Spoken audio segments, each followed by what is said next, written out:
for the first forum for the statewide candidates in Vermont to discuss their plans to tackle the complex issues underlying the opioid crisis and the issues of substance abuse more broadly. Our format is going to depart from the normal forum format in that our two candidates, Becca Balint and Molly Gray, will have 25 minutes of time solo to address and offer their vision and proposals on how to forge solutions to an increasingly urgent issue.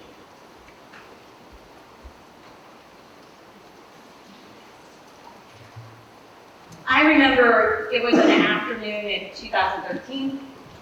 I was the newly hired Human Resources Manager at Rutland Plywood Corporation in Rutland, Vermont. It was payday. I was sitting at my desk, and an employee came in, sat down at my desk, and said, "Teresa, I have to resign my job.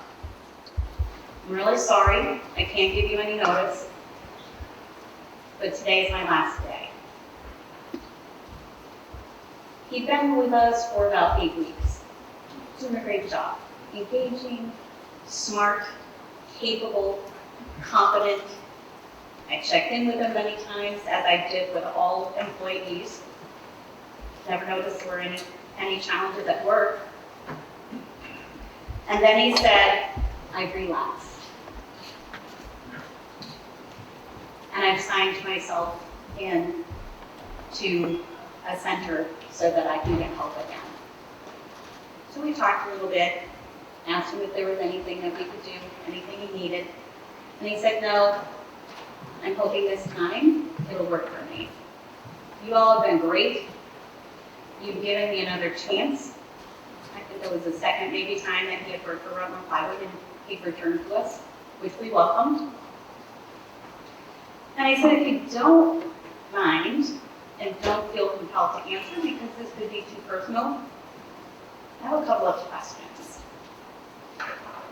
We've noticed that when we've hired people in Rutland Plywood, if you don't know, it was before we firmed in 2015, was very well known to be the employer that gave people chances, particularly those who have been incarcerated and were re-entering the workforce and re-entering our community. So we worked closely with probation and parole. And he said, "What is happening?" Because about every 8 weeks after we hire someone, like yourself, you're successful, great employee, showing up on time, all of those wonderful skills employers look for, he exhibited. And so did many, many others. So what's going on? And he said, "Well, I don't mind telling you. What happens, and it's happening for me today, you see my paycheck?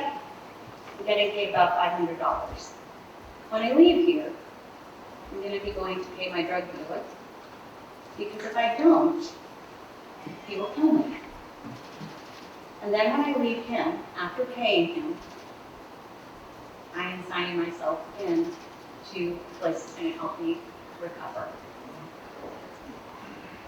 It turns out, and you all know this, many of you, and if you don't, you will learn so much from tonight's event and all of the wonderful work this community is doing and the surrounding of support from all of you and so many organizations and businesses and individuals for Jenna's promise. Because it is that support that's important, because if it isn't long enough, and if it isn't community-based, and if people don't feel included, they continue to struggle. So your work here is so, so important. What he explained to me is that we come back into the community, earn a little money, and then we fall into our bad habits. And we get sucked right back in again. So we're looking for ways not to get sucked back into that life again. So again, the work that you're doing here is so important. And we are all so thankful for the efforts that you're making and the success that you're having with this model.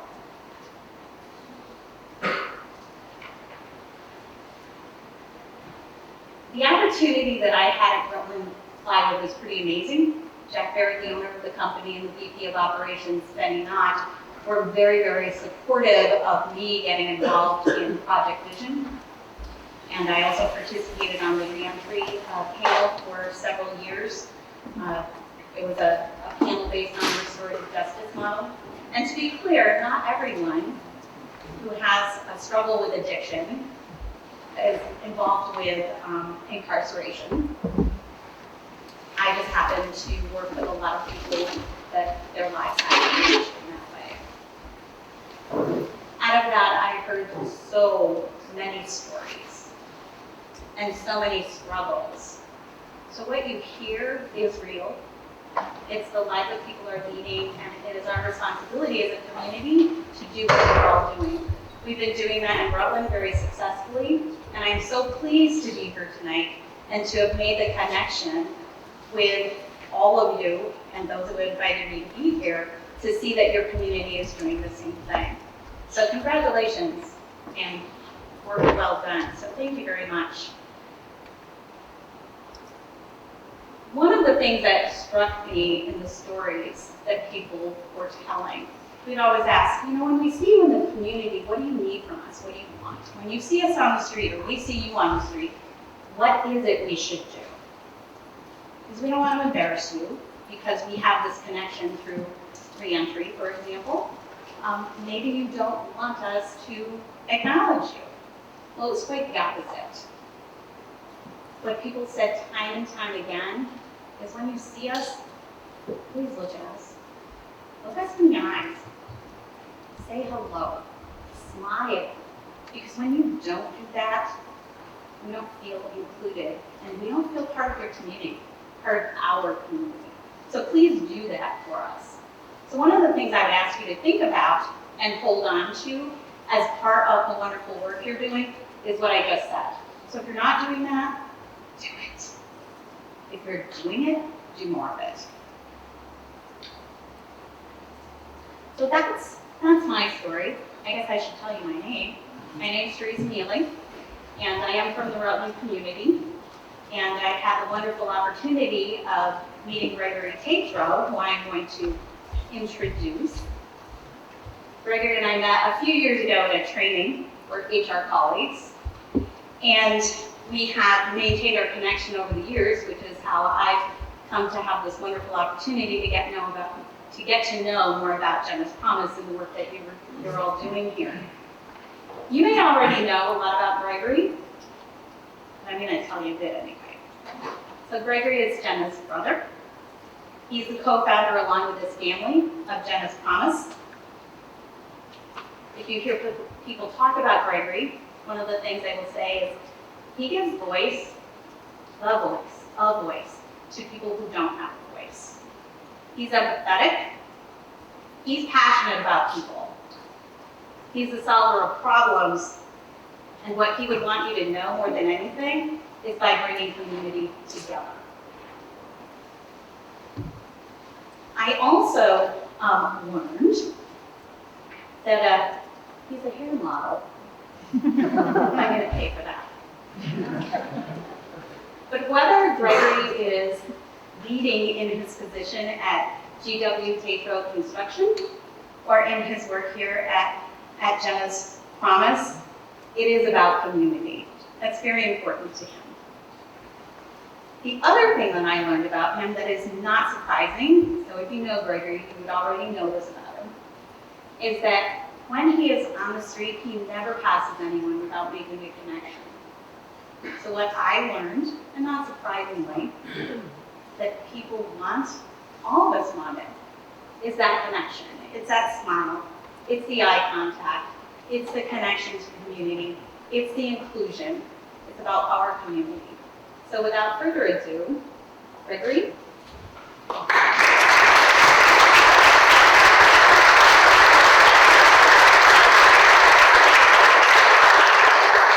Thank you, Teresa. Hi, I'm Gregory Tatro, and yeah, I'm a proud member of Jenna's Promise. Can everybody hear me okay? Before I go too far, I just want to say that this moment is a culmination of work and effort. People have helped plan, they've helped guide, they've written up handouts, and blown up balloons. They've made posters and shot videos and given up their time without thought of reward. So I want to recognize our absolutely incredible volunteers. They're caring, they're extremely talented, and they've given their all today. So whether you have helped tonight, whether you submitted a question, or whether you are part of the planning, please stand up right now. Go ahead.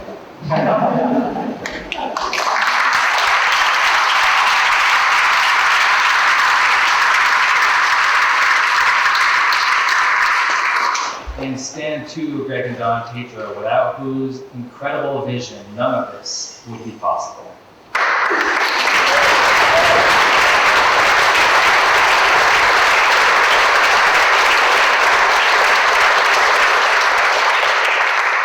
I hope that each of you find a moment to thank them at some point tonight. Because tonight is nothing without all of these people. Amy and Olivia, I know you're working behind the scenes right now, but you deserve a special round of applause because you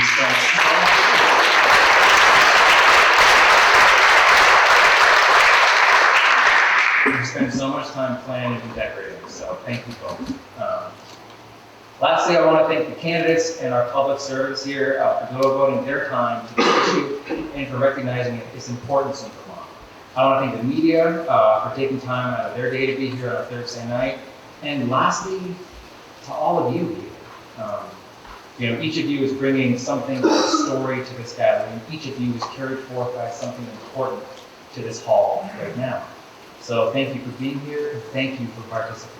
I can't tell you how humbling it is to see so many passionate people here tonight.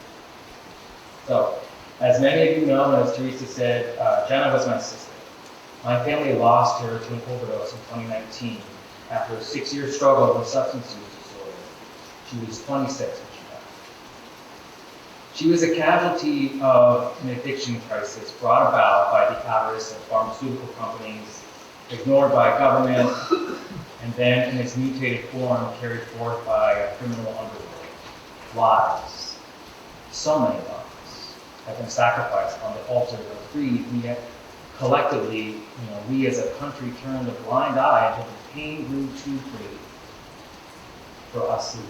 The gnashing of teeth and the shattering of hearts too loud for us not to start over. Just some of the people who've been connected to this community that have passed on are on our memorial wall just outside this room. Reminders of what once was and what was lost. I grew up in this church. I used to be an altar boy. My parents were married here. Jenna was baptized here. Immersing herself in a cleansing water that is meant to purify and signify crossing a threshold of sorts. I'm not religious anymore, but I don't think that matters, because I think that there is power in place. It can humble you, and it can give you hope. To know that this is a place where once people knelt in awe of some power beyond their own seems fitting as we are humbled by our own shortcomings as people. Where in decades past, our forebears asked, what hath God wrought? Now we must wrestle today in 2022 with what we have wrought. It was once said that when you pass, that the person you are will be shown at the gates of eternity. And the question was existential. At the conclusion of your journey, that is your life, what face will you show God? At the end of all things, what face will we all collectively show to the ages? This crisis continues to spread and our communities cry for help. The answer we have provided so far falls so far short of the truth that this crisis has become. With deaths rising across this region and country, we can't keep drawing from the same stagnant well. I will never stop believing that there is always another way. There is always another choice. There is the promise of bringing forth a new future. As the famous philosopher Umberto Eco once said, show not what has been done, for what can be. And I think I see something special in Memorial County. With amazing members of the community at the grassroots level, like the North Central Vermont Recovery Center, the Memorial Valley Healthy Living, with coalitions forming like the Working Communities Challenge, there is energy at the grassroots for real change. Maybe not everyone can see it, but as surely as golden fields rustle and ripple like a coming storm, there is a movement that pretends something bigger. And that's what brings us to this stage, and leads me to ponder the power of place. Yes, there is something humbling about it, but I can also find hope in here too. I think it's fitting that Jenna's first moment in this building was to be baptized. The last time we gathered here for her was during the reception of her funeral, where we spoke about how she was as the stone dropped into the lake, her form disappearing, but her impact rippling ever on. We wrapped her in the symbolism of immersion to welcome her in this world, and so too we should leave it. The ripple of Jenna's legacy started small and then built into a wave of determination and a tidal hope. As we have joined with other forces in this community here tonight, I see a tsunami of potential. Waves, like waves of addiction crisis, can cause immense pain and devastation. But waves and ripples, they also cleanse and they can stir things up and introduce new currents into stagnant water. Waves can change people too. It can wash them away, but it can also propel them forward in ways they may not have ever expected, going further than they could on their own. And that's what's possible here, as we're gathered together here. We have a moment where two extremely talented candidates on the precipice of an historic primary are giving their time to speak of this crisis and to speak about real policy change. By harnessing the wave of community resolve that we have, by spotlighting the great work and voices of those affected that you'll hear from tonight, I think we have a chance to turn our moments into momentum. Together with good people like you, together with good people you will hear from tonight, I know that we can all create a wave of momentum to create real change. I know that we can harness the power of the grassroots here, and that as a government to create the solutions that we have all been seeking for so long. And at last, let the waves of change propel us out of this crisis and to proudly face a better age together. Thank you so much.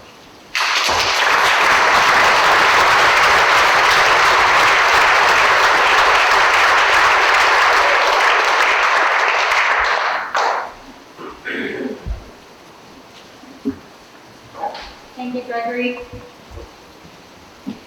Ron Tinsdale was recently in this race for the House, along with Becca, Balint, Molly Gray, and Shanae Chase Clifford, who recently ended her campaign and sends her regards. Senator Ron Tinsdale has been a fierce advocate for this event from the start and helped instill confidence that such an event could come together. It feels fitting for a former candidate for this office to offer some thoughts and to celebrate something special about the contributions people in the community can make. Senator?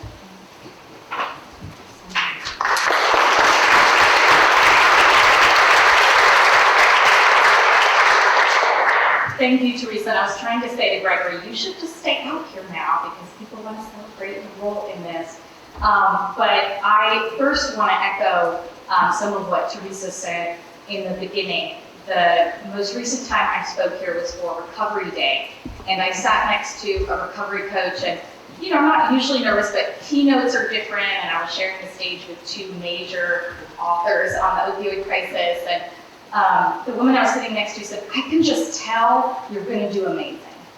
And it changed my entire outlook on what I was about to say. I had notes, I left them at the podium, and I just came up and spoke from the heart. And I know so many of you are connected to the world of recovery and get up every day and tell other people you're going to do amazing. And I hope someone is able to say that for you. It changes our lives when people tell us we are capable, that we belong, and that we have the potential to do great things.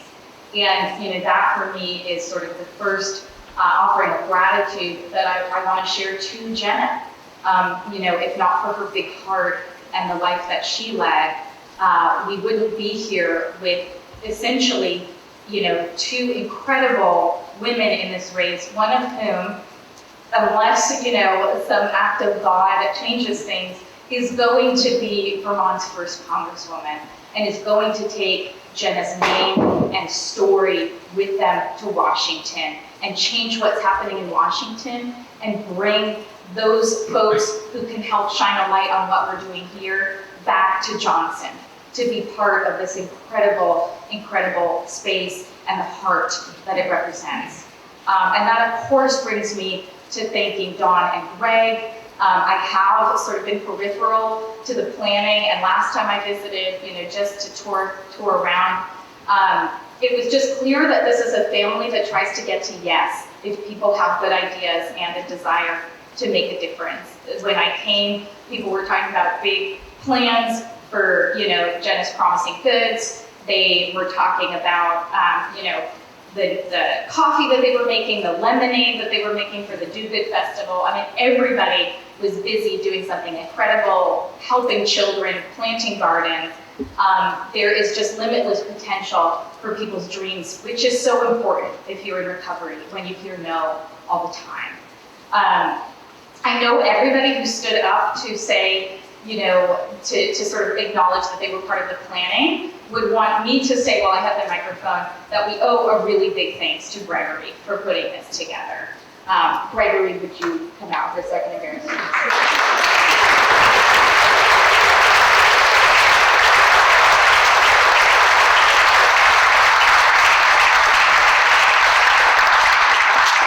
I was joking with somebody that I would love to have Gregory plan my events, but it takes so much out of him. I mean, he thinks about every detail and every person and every feeling they might have, and it's really incredible. And it shows. I mean, this is like we're at CNN or something. This is incredibly impressive. I can tell you, it doesn't always look like this when you do debate.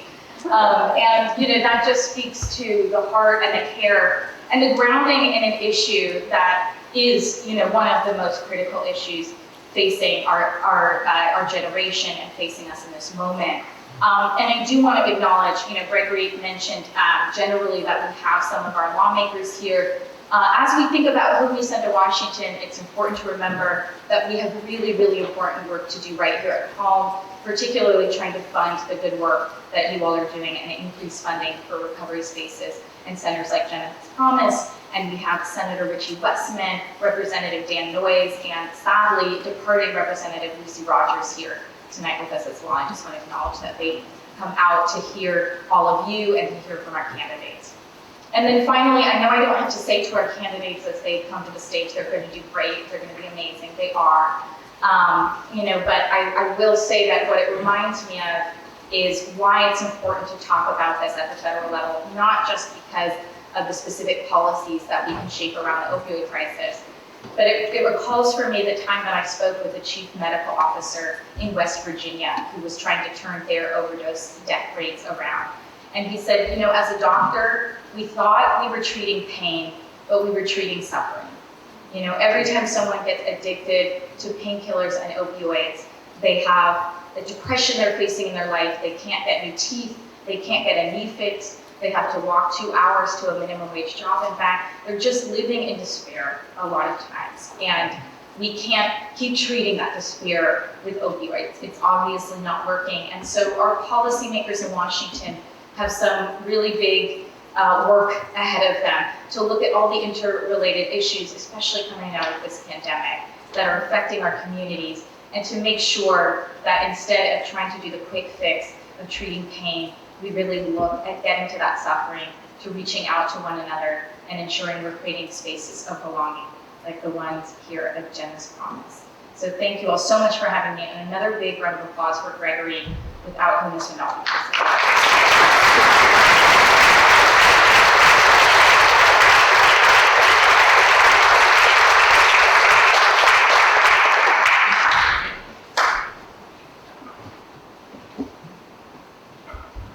Thank you, Senator.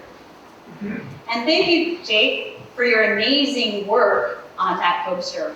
It is spectacular. Now I'd like to introduce to you our moderators for the evening. Our first moderator is Kevin O'Connor.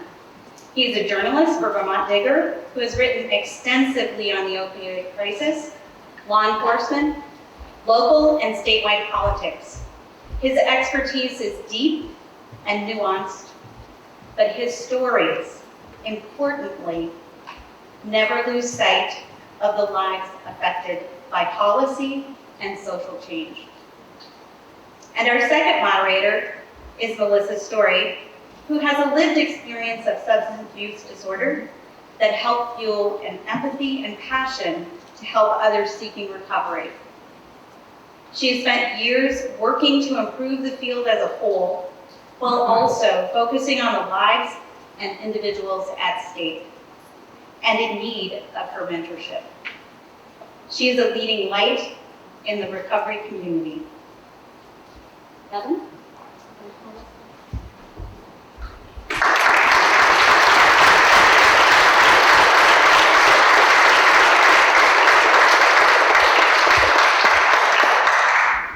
And now, hopefully, I will be able to introduce our first candidate, and that is Senate President Pro Tem Becca Balint.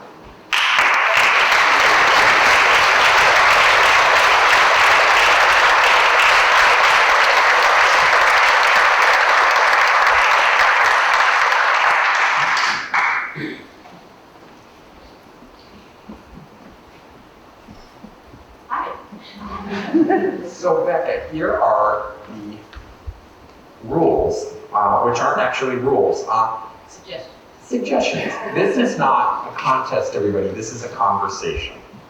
And tonight, I don't know is a perfectly acceptable answer. We're going to have about 25 minutes for each candidate. We have a question from myself and from Melissa, and then we have 5 members of the public who want to ask each of the 2 candidates questions. So hopefully in that 25 minutes, we can allow you to speak what you need to, and at the same time remembering that we'd like to get all 5 members of the community in and get everybody home at a reasonable hour. So I hear a lot of votes for that one. So I want to start with my first question, which is really short. I have reported on this issue, but in terms of personally, if I had to sum it up in a sentence, if I had to sum it up in a minute, I would say I both know people in my life who've had addiction issues, and I live 2 doors down from a drug house. That's how I would sort of sum up my story in a sentence or in a minute. How would you sum up where you come into this from? Really appreciate the question and starting with that, because as a state senator and representative of Windham County, I'm always so surprised when people claim that the opioid problem is in Brattleboro in Windham County. That's where the problem is, that if we could get a handle on it in Brattleboro, then the other towns in our county wouldn't be struggling. And of course, it's just a matter of people not seeing what's right before their very eyes, and it's cutting across class, and it's cutting across rural and urban, in every neighborhood and every socioeconomic strata. And I was also a middle school teacher for many years in Vermont in 4 different rural public schools, and certainly saw how it impacted the families in those communities. So it is an issue for every community. As you may know, fentanyl has been a complicating factor in fighting the opioid crisis.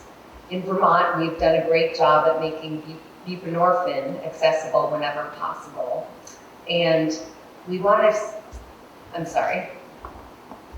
Vermont, we have done a great job at making buprenorphine accessible whenever people want to start it with same-day appointments in many provider locations. However, we have limited locations for methadone. Individuals who choose this life-saving medications are forced to travel great distances to obtain it. For example, here in Johnson, it's an hour to the closest location to get treatment, and this causes barriers due to transportation and time for the access. And this is common, especially in Vermont, for rural communities And the federal law, 42 CFR, is the federal law that outlines the requirements that a facility must meet to be able to offer treatment with methadone. Methadone is only dispensed at these specific facilities. So we've made strides with increased take-home doses of methadone over the years, but we still have work that needs to be done. And what will you do to reevaluate this law? I really appreciate that question. Is it okay if I take this off? I am at my core, a middle school teacher, so I'm much more comfortable standing up than sitting down. So when we talk about the opioid crisis, the crisis around fentanyl and other substance use disorders that we have in our communities, we know that transportation is a big factor that impedes people getting the help that they need. So we should make sure that we have federal investments that allow people to get treatment in their own communities. We know that that's how people are more successful. And you talked about it in the introduction here in this wonderful place, that if you are cut off from your community, you're not going to have as much success in recovery. So making sure there are more sites for people to get buprenorphine, but also methadone. And that also comes back to making sure that the federal guidelines for who can dispense, we need to really look at and see if those are working for rural communities. And I think generally we would say they are not. And many people cannot get to those sites, and it's holding all of us back. I want to introduce Jessica Bickford, who is hopefully coming to the microphone. Jessica is the coordinator of Healthy Memorial County, which is a drug-free communities coalition working to prevent and reduce youth substance misuse in the Memorial Valley. Jessica also serves as a steering committee member for Prevention Works Vermont, and that's part of the Vermont Prevention Coalition. So Jessica, you have a question for the senator. Thank you, and we have great prevention partners at Balint County as well, so very appreciative of the work. And Jessica, if you could just come to the microphone a little closer, thanks. We often talk about the opioid epidemic, and it really is big. But most people don't start off using opioids. When we look at the data nationally, Vermont is at the top of youth and young adult alcohol and cannabis use, and youth vaping numbers are alarmingly high. In substance prevention, we look at risk and protective factors. Some of these are local and some are much bigger. One example of a national risk factor relates to the tobacco industry, finding the loopholes in recent vape legislation. They kind of worked around the dual style pods, and then they switched to the single-use disposable vape devices. There's still an attractive youth flavors, colors, and packaging. How do you plan to close the loopholes that the substance industry uses to target youth? So we went through this already with the tobacco industry, the traditional tobacco industry, and Joe Camel, and we are seeing the same strategies, abhorrent strategies being used to target young people to get them hooked on, as you said, Juul. That was the big one, and we know that those flavors are flavors that are highly appealing to young people. As a former middle school teacher myself, I know it's incredibly important that we as adults are really looking out for them at every level. And so the best way that we can prevent them from getting involved is to not make those products available to them. So I think in the same way that we held Big Tobacco responsible for what it had done, we need to do the same thing for these vaping products. Thank you, Jessica. I'm now going to introduce Greg Stefanski. Greg is director of Memorial Health Collaborative, and which is an initiative of the Memorial Health Partners. Or Greg is going to tell me that. You got it right on the money. Okay, great.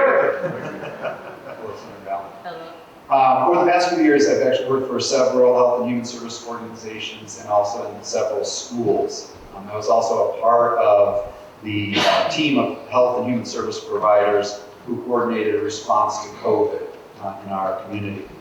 And what I saw, as I think is what we've all seen in our own families, our own workplaces, our schools, local communities, and even across the state and across the country and around the world. and that is that COVID has taken a significant toll on the mental and emotional well-being of each and every one of us. And as a result, we've seen wait lists for mental health treatment significantly increase. Those struggling with substance use disorder have struggled immensely due to the stress and isolation during this time, leading to relapses, overdoses, and sadly death. What would you do in Congress to increase both the quantity and the diversity of mental health providers in our community and across the country? I'm going to sit down so that I'm out of the way for that. Okay. This particular issue, mental health supports, is near and dear to my heart. It's one of the cornerstones of the campaign that I'm running here. And that is because of my own experience with mental health struggles and knowing that how difficult it is in Vermont if you want to find a provider. And if you're a parent trying to find a provider for your child, it's even harder. And so we have several issues going on here. And I know you all know this because you're here and you're engaged in this. You know there's still a lot of stigma. You know that. You know that there are still barriers around shame to seek out treatment. So just doing that is a really big deal. And then we run into the shortage that we have of social workers, counselors, psychiatrists, psychologists, recovery coaches, peer-to-peer counselors. And so we all have probably direct experience with that, either with someone in our family or community. So it is my hope that I will be able to convince my colleagues in Congress that we need a mental health package specifically geared towards this moment that we're in. You know, I don't say we're coming out of COVID right now because we're not. And if you talk to anyone in schools right now, parents, kids, or teachers, there is a huge crisis going on for mental health. So many of the kids are dysregulated. They don't really have the supports they need. So we have to get serious about this both at the federal level, but also here in Vermont. It's something that I have said to the Secretary of Education that as we try to pivot away from the COVID crisis, we have to deal with the mental health crisis that has been exacerbated by this. And just, quick sort of thumbnail sketch, we know that for adolescents, anxiety and depression has gone up 60% over the last decade. And I can only imagine that COVID has made it even worse. And I have a 12-year-old and a 14-year-old, and I know we talk a lot about that sense of disconnection and loneliness and how they've been through trauma. And as adults, we have tools, many of us, to deal with trauma. And these kids are just getting started. So that is a huge investment that I would like to see us make at the federal level. I'd now like to introduce Lori. Lori lost her daughter, Nina, in January of 2020 to a combination of heroin and fentanyl. Nina had been in recovery for 14 months and then relapsed with a fatal overdose. Nina left behind 3 children, and Lori is raising one of those children now. This is Lori. Hi, Lori. So my question is more wrapped around laws. And what do we have to do to get these laws changed that would prevent these distributors from not, the low bail, the no consequence. The person that distributed the fentanyl that killed my daughter was out on $500 bail. She spent 1 night in jail. That was 2.5 years ago. She has still not been to trial. She is still out in the community, and there's no mandatory rehab, no drug testing when she goes to her parole officer. And what do we have to do to get these laws changed, and what will you do to get these laws changed? So I want to start by just saying I'm so terribly sorry. I'm so terribly sorry. And I know that experience is unfortunately all too common across this state and this nation as we look at the hundreds of thousands of people who have died from this epidemic. So I I'm so glad that you are in this community and have this place of support, but I know it can't be easy. So the challenge that we always have in holding people accountable is making sure that folks who are sort of low-level traffickers who are using the substance to alleviate their own suffering, as opposed to people who are, trafficking within communities and across the state, across state lines. And I think we are at an inflection point right now in this state too, because I think we really have wanted to deal with our part in mass incarceration and making sure we're not locking up people that really need treatment. So there's a couple things here. If you are going to release someone on bail, then there has to be wraparound services that are going to that person. There has to be a handoff between criminal justice and whether it is restorative justice, whether it is public health that is, putting that person or helping that person find treatment. And that's where I see the breakdown. I've been talking with EMS, fire department, and police officers around the state, and what they say is the most heartbreaking thing for them right now in this moment is what they call the frequent flyers, of people that they pick up, they bring in, and they're right back out on the street, and they feel like those people aren't getting the help they need, and they are possibly putting other people in danger. And so we have a workforce crisis right now, and it's impacting our ability to give support to those people. But it's two-part. It is holding people accountable within the criminal justice system, and it's also making sure that if it's appropriate for people to be handed off outside the criminal justice system, that there's actually support there to follow that person through for their own recovery and restorative justice. Making sure they are making amends. So.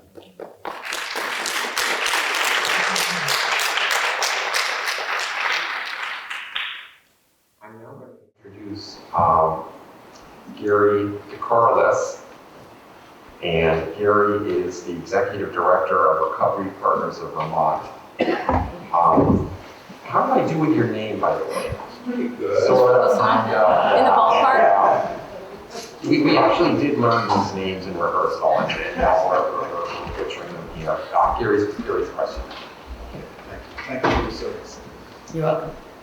So peer-run recovery organizations, and what I mean by that are almost all the people that are working within them are people that are in recovery from alcohol or substance use disorder. Well over 120. Think of the Turning Point Center in County, Yes. for example. They're terribly underfunded. And yet they provide probably more life-saving services than any other organizations within the state of Vermont. They're in the emergency departments of hospitals. Their doors are open literally every day of the year. And they just do amazing things. And it's incredible, the stories that you hear of how people come in and what they get when they enter those doors. So my question is, what can you do, what will you hope to do in Washington to help get some decent funding into these recovery centers? And you're absolutely right. Turning Point does an amazing job in Brattleboro. I'm sure many of you have your own experiences with organizations near you, and they save lives. And I don't think that we have moved beyond the lip service of harm reduction and saving lives to have it actually be us living our values. And absolutely it has to be rooted in saving lives and harm reduction. And we talked earlier about how sometimes you have to relapse several times, right? We say that, but then when people do it, we judge them and shame them. And so in order to make the kind of investments that I want to make in this area, I know that there is a tremendous amount of education that needs to happen with my colleagues in the legislature here, but also hopefully in Congress. And I hope this comes out okay. I think sometimes when you're trying to make an argument in whether it's the legislature or Congress, you have to boil it down to dollars and cents, because people want to know, what are we going to get for their investment? Which, when you're talking about lives, is insane. Like, let's just be clear. We should be focused on harm reduction and saving lives. So I want to make sure that I am being an advocate, not just for those investments, but for educating people that if we truly believe that the opioid crisis was started by pharmaceutical companies, then can we stop blaming the people who have fallen victim to that? And so I'm somebody who is going to be standing up for big block grants to states to invest in those recovery centers, those programs that have a track record of success. And those are mostly the ones that are, like Jenna's promise, rooted in the community. Because the community solutions are the ones that really work. Thank you.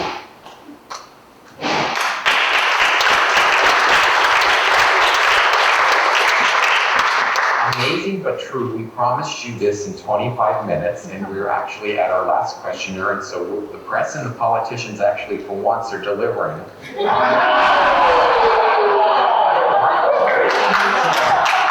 He's from Brattleboro, so I'll forgive him, because he's a hometown boy. Well, I'm taking partial responsibility as the press.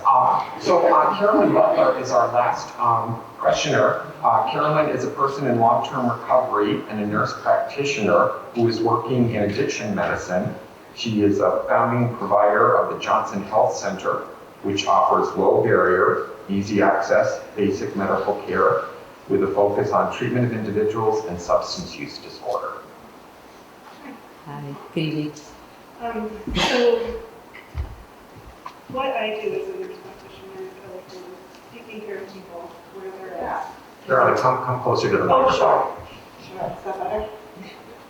And the philosophy of the work that I do is really based around harm reduction.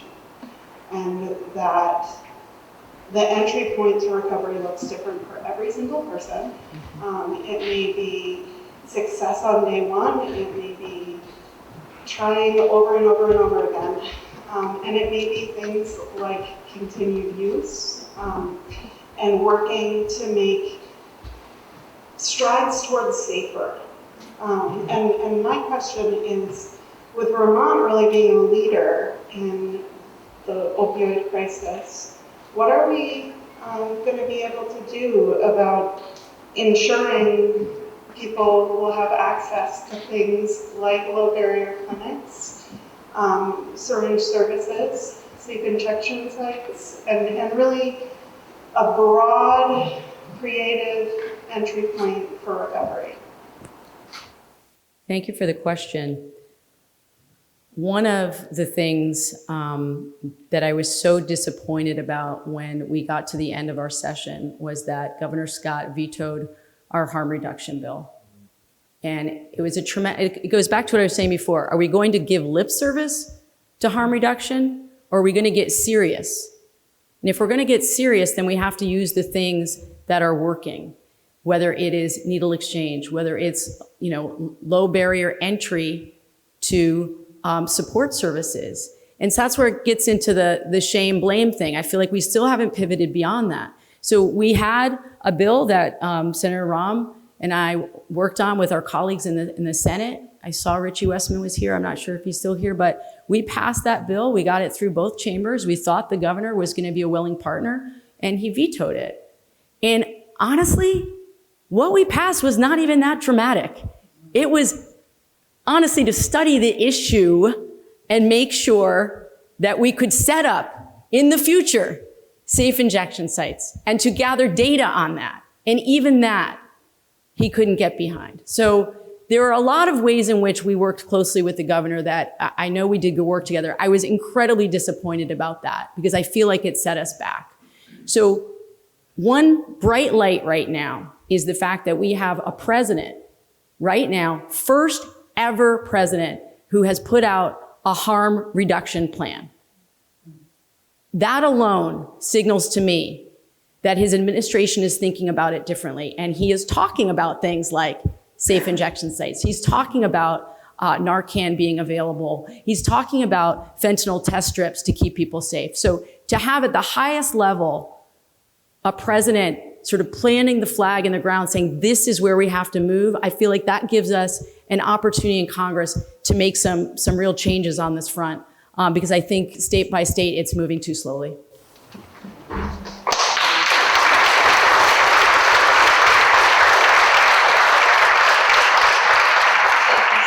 Thank you. And if I could, I just want to echo something that Senator Rahm said. We go to a lot of forums and debates, and this is the best run one that we've been to. And that's saying a lot. We've been to a lot. So thanks to everybody here for pulling it together. Thank you.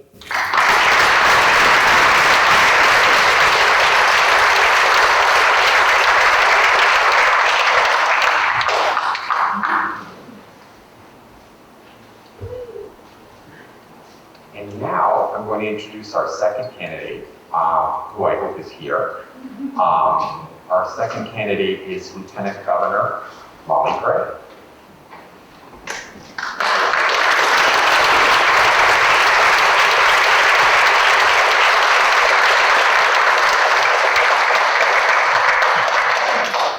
And she is here. The rain, we gotta change the pattern a little bit, so we're trying to bring her up.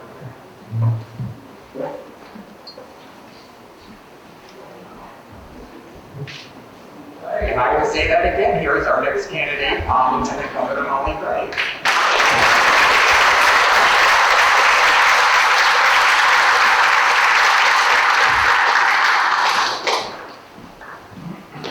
Good evening.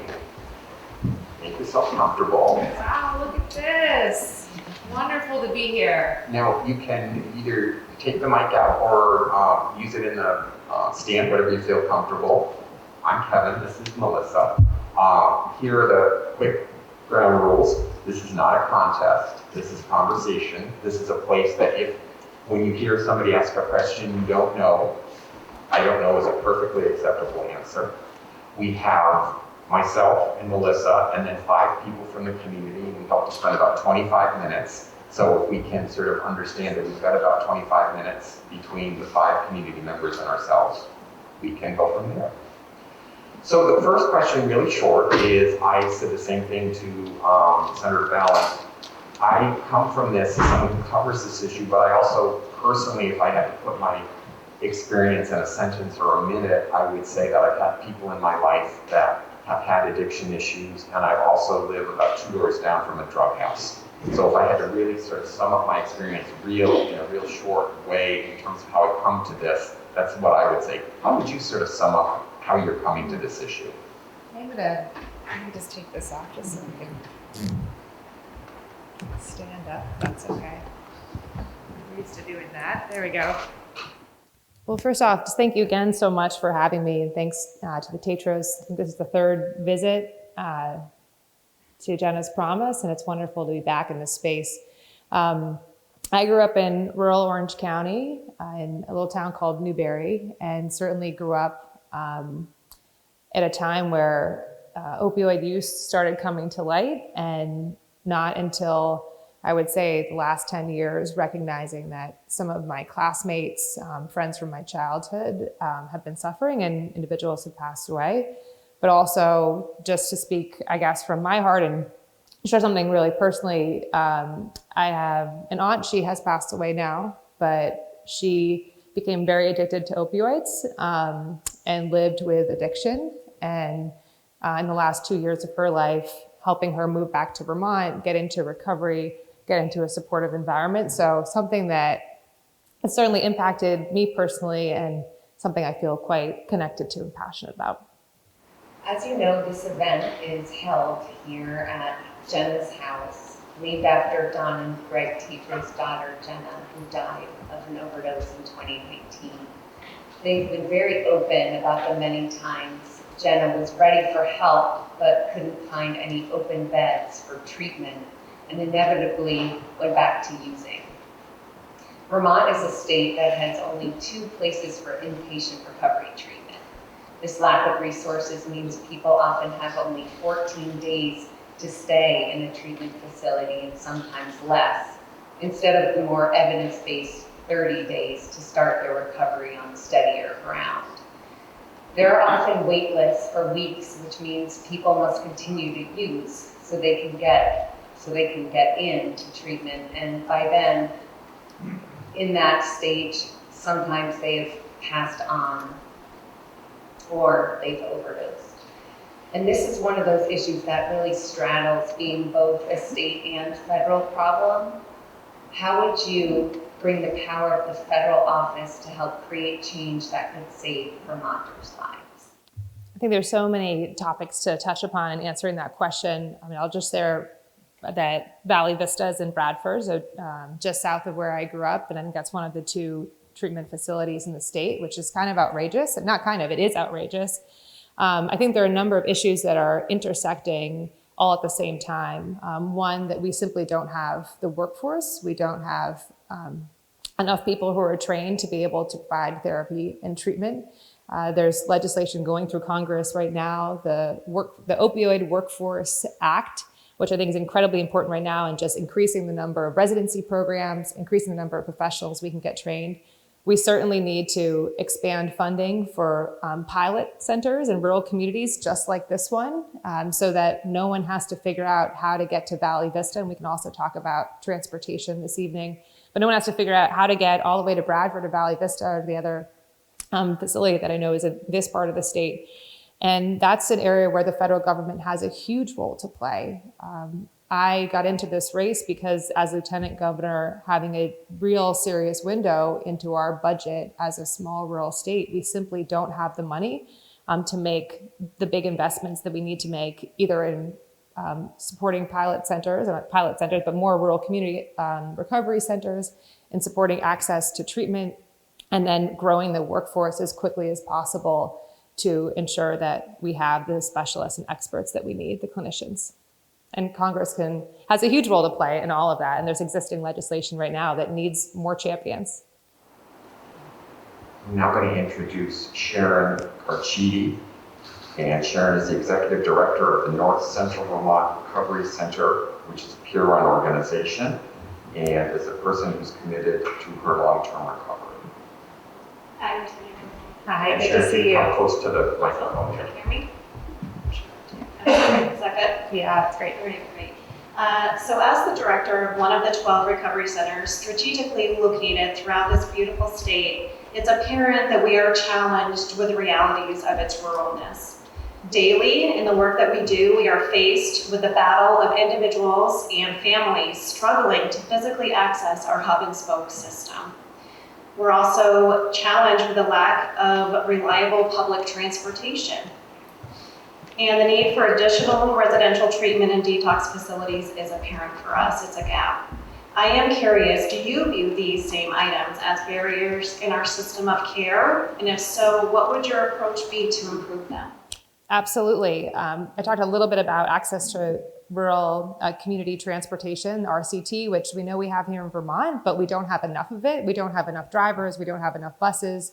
I find it heartbreaking that anyone who's trying to get back on their feet, both in terms of accessing treatment and care, but also trying to, once in treatment, let's say in support here at Jenna's Promise, trying to get to a job, maybe at Smugs or in the community. I know that's something I heard about recently, and not having either the funds to pay for a car or the ability to access transportation on a daily basis. So making sure that rural transportation is supported, it means more drivers. It means utilizing a lot of the infrastructure funds that's already coming to Vermont. But this initial round of infrastructure money was the first round. We need to double our efforts and make sure that transportation is not the barrier to access to support.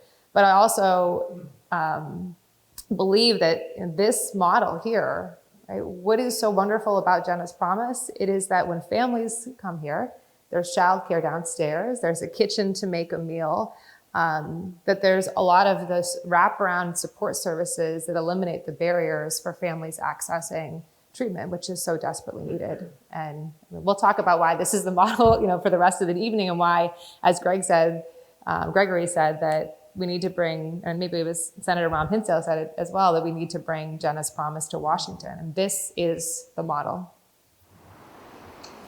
Our next question is coming from Robbie Robinson. And Robbie is a local resident who has years of law enforcement experience. Good evening.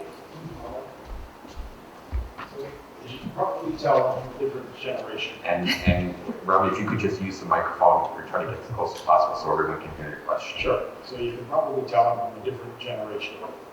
And I'm really pleasantly surprised at how many people from my generation, and even before me, are here tonight and are that interested in the program. So this question piggybacks on something that Audrey said earlier. So with a little bit of background, there's been a lot of gun violence with the current opioid epidemic, and the increased drug trafficking in Vermont is really unprecedented. So the gun violence is something that accompanies these drug dealers. Right now, as Laurie said earlier, there's no consequence. So do you have a plan to implement some sort of consequences like we used to have when you grew up, when you did something wrong? Yeah, I'm sorry. I don't believe I heard the earlier question, but I think I know what was asked, and happy to think through that. I mean, one, I'll just share, before serving as Lieutenant Governor, I served statewide as an Assistant Attorney General, working in the criminal division. And I was assigned numerous officer-involved shootings to review. And I have to share that reviewing the footage from situations where we have law enforcement responding to individuals in mental health crisis here in Vermont with AR-15s or AR-14s is horrific. It's terrifying. Oftentimes individuals who may be using, and I share that because I recognize what law enforcement today are showing up and seeing still in the state. What we know in Vermont is that while we've strengthened our red flag laws, ensuring that individuals who shouldn't have access to weapons are not able to do so through the extreme risk protection orders, but a lot of Vermonters, and nationally, of course, folks are still able to access firearms. I feel very strongly that we need to implement red flag laws at the national level, that we need to get assault rifles off of our streets. We need to double down on safe storage. We need to make sure that we're expanding universal background checks and 24-hour waiting periods, and then doing everything we can. I know in Vermont, we were able to get to 10 days in closing the Charleston loophole, but nationally, that's not the case. So that's just on addressing gun violence and who has access to a weapon. But I think the question also relates to our system of criminal justice. And I was asked recently, do I support bail reform? Yes, I support bail reform. Do I support eliminating cash bail entirely? I don't. I do think that we need to give judges clear metrics so that we remove some of the subjectivity, because we know we have judges, we all come with our bias. We need to remove some of the subjectivity, but we do need to make sure that as we work forward and as we invest in prevention and as we invest in mental health and support services and as we make sure that our law enforcement have the support that they need, that we're also looking for thoughtful ways to reform our criminal justice system. Thank you. We're now going to introduce Jeff Butler. Jeff has been in recovery for 10 years and has worked in the recovery field for 8 years, and including helping to lead a pilot program in the emergency room that has been successfully adopted statewide. So I ran Central Vermont Recovery Center's emergency department. And Jeff, I'm going to have you just come to the microphone so we can hear your question. So I ran the North Central Vermont Recovery Center's emergency department program. This is a program that was 24 on-call service that is provided in every emergency department in Vermont's counties. There we helped people in crisis with substance use disorder navigate a daunting situation and connect them to resources that can help them. As recovery coaches, we met as peer-to-peer support with individuals while they were in emergency department. Many times this was after an OD or other type of substance use abuse. This was a way to help make sure that some of the most vulnerable Vermonters are not falling through the cracks. After that, I accepted another position as the Health and Wellness Program Manager at North Central Vermont. In this role, I help people find healthier pathways through exercise and wellness-based activities. In total, I've worked in the recovery field for 8 years. I love this work, and I felt that I was truly helping people by being an example that recovery is possible, and that there is nowhere in addiction that you cannot get back on. I grew my own recovery and was able to help others feel comfortable taking the first steps towards recovery. As of today, I'm working in construction. About 3 months ago, I made the difficult decision to resign from my position at the recovery center because I could not afford to stay on. Recovery centers are losing good employees because of low pay and lack of benefits offered. At 46, I had to leave a job I was passionate about and return to a field that I knew I could make money in. How can we better inform decision makers about the importance, benefit, and excellence of the work being done at the community recovery centers to help increase funding that is being allocated and offer better compensation for this kind of work? Thank you. Thank you for all your work.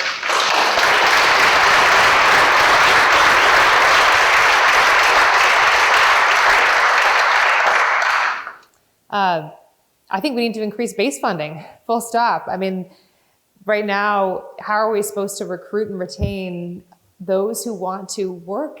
We need to increase peer recovery, of course, right? Your experience matters. Your experience is gold in helping others understand that recovery is possible, that we can do it. Right now, the funding mechanism that exists really forces place like Jenna's Promise to do a lot of outside fundraising, wonder what's going to happen from year to year. So certainly the federal government could do a lot right now. Specifically, there's a bill that would support, as I mentioned earlier, rural community pilot programs through the Department of Justice, through different grant funding. I think that's one avenue, but certainly at the federal level, we just have to have stronger base funding and say this is a priority and let our budget truly align with the needs that we see.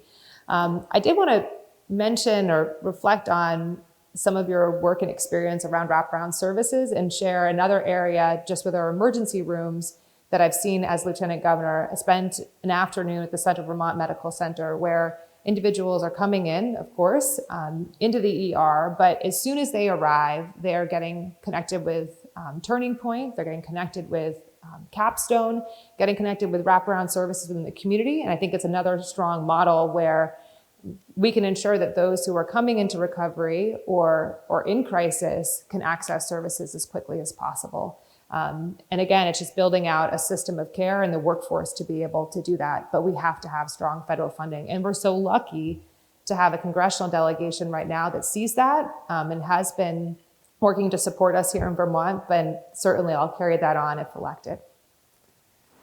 Thank you. I'm now going to introduce Shane Spence. Shane is in long-term recovery and is an active member of the community and a former candidate for Vermont House of Representatives. Good to meet you. Thank you for being here, Molly. So first off, I want to thank you and Senator Balint for coming out here and speaking directly to us. It's something that is very crucial, and it's crucial because so often when decisions are made that affect people in recovery, it feels like they're made by people who either don't really understand us well at all or who have a outdated and outmoded way of looking at us. And so my question is fairly simple. What are you going to do if you're elected to Congress to ensure that the voices of people in recovery are centered when we're making decisions about people in recovery? Yeah. Thank you. Thank you.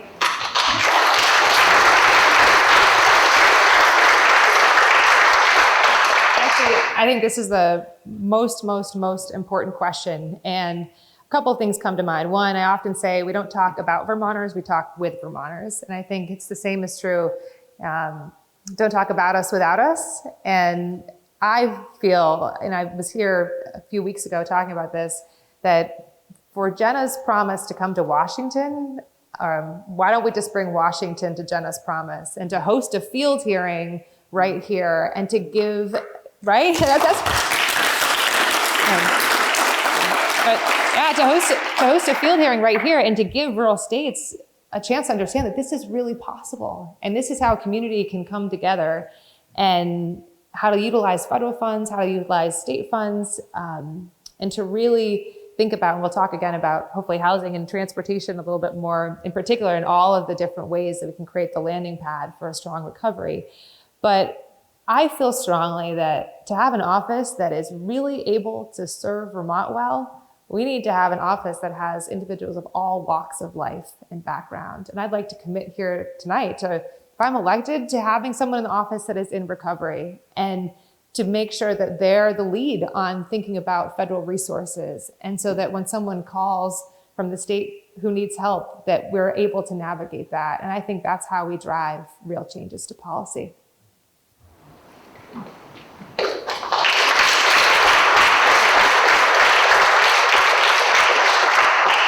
Lieutenant Governor, we promised the audience that both of the candidates would get 25 minutes and we would get everyone's questions in. We have one more question, so we're going to shock the audience and actually deliver on our promises. Hopefully, you didn't have to buy a vowel or phone a friend, Okay. which is another thing. I'm going to introduce our last questioner, and her name is Crystal Olio. And Crystal is a manager of the Patients and Recovery Program with the North Central Vermont Recovery Center. Good evening, hi. Nice to see you. Nice to see you too. So my question, actually, I had one of the moms in my program help me write. I met this mom about a year ago. She was pregnant and looking for help. She disappeared, but then came back just a couple of weeks ago. 6-month-old bouncing baby girl who's just been a lot of fun. But my question is about the Department of Children and Families. What do you think you could do from the federal level to support us here in Vermont, recognizing the importance of peer support, interacting and getting involved with the department? If we can be funded to partner with these agencies, the state agencies like DCF, offering these wraparound support services we've talked about tonight, if we can offer them to parents before the removal, we can limit the trauma that we're bringing to this next generation of kiddos. This generational trauma is what keeps bringing us back to this crisis. Keeping families together, that's the real goal, and that's not happening. The policies and procedures have not changed in years. We've made great advances in treating substance use disorder, and those policies need to reflect that. These changes need to start from the federal level. It's not just Vermont that's feeling it, but we're certainly feeling it in our state community. We need to break the cycle now, or we're going to be doing the same work with the next generation. How do you see movement forward in this area? Yeah, thank you so much for the question. I was speaking to an individual the other day who was deeply connected to the community here, and he's a grandparent, and he's now taking care of an 8-year-old whose mother died of an opioid overdose, and quickly had to jump in and work to get guardianship, and is now providing care. But I think to speak to, and every day, I mean, he talks about what that means, right? And what it means for families, for grandparents who are now raising kids, right? And what happened if there was support earlier on? Could that have been prevented?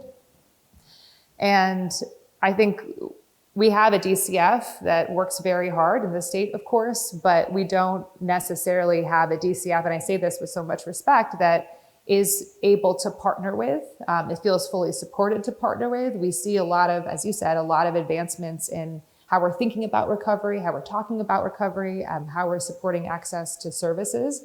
But we still see DCF operating, I believe, in some ways, in a world that exists outside of that, right? And that isn't the reality of Vermont. I mean, we had 215 deaths from opioids last year, a 33% increase. You have to wonder, of course, could those have been prevented, but how many families were impacted? And could we have prevented a next generation that's growing up without parents from that happening? And yeah, I guess this is one where I don't have the specific answer. I'm not sure what the federal bill is, and I'm not sure what I have no idea what the state bill is. It's one where I find the greatest chance for progress and problem solving is getting to the root of challenges like these, and then how do we build better policy to make a system that actually truly invests in prevention. And we all know that the worst case scenario is that a mother or a father is separated from a child. And for the child, that's not the best thing either. So why aren't we doing everything we can to prevent that from happening through significant support and early intervention and support services? So I'd love to continue the conversation. I'm not going to pretend to have the answer, but I want to understand. I really do. Thank you. And with that, we are at time. Thank you so much, Lieutenant Governor. Thank you.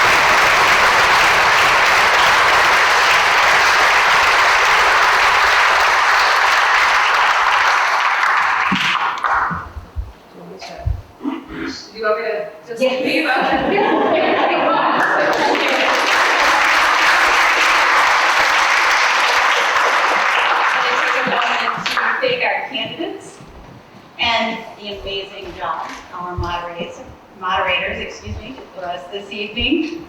The great questions from the audience, and to everyone who worked tirelessly to make this event a success. Thank you so much. There were so many more questions, so many more topics that we didn't get a chance to jump into, but all is not lost, because Lieutenant Governor Gray and Senator Balint will be outside to join us. If we can give them a few minutes to get ready, you'll have an opportunity to ask them all of those questions that you'd like to ask. Continue the conversation.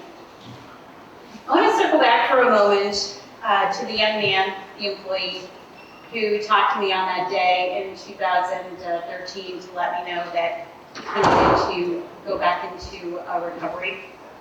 Do you remember one of the things that he said that was brought up this evening is, it'll be 14 days, Teresa. It's not going to be enough, but I'm going to try. So the work, again, that you're all doing here is just so incredibly important that it's much more robust, so much more wraparound services that are happening and that are needed. I want to say, though, that the conversation didn't end there. The conversation continued, and it needs to continue. What we said as an employer, when you're ready, come back. We want you back. You have a place to be. Come see us.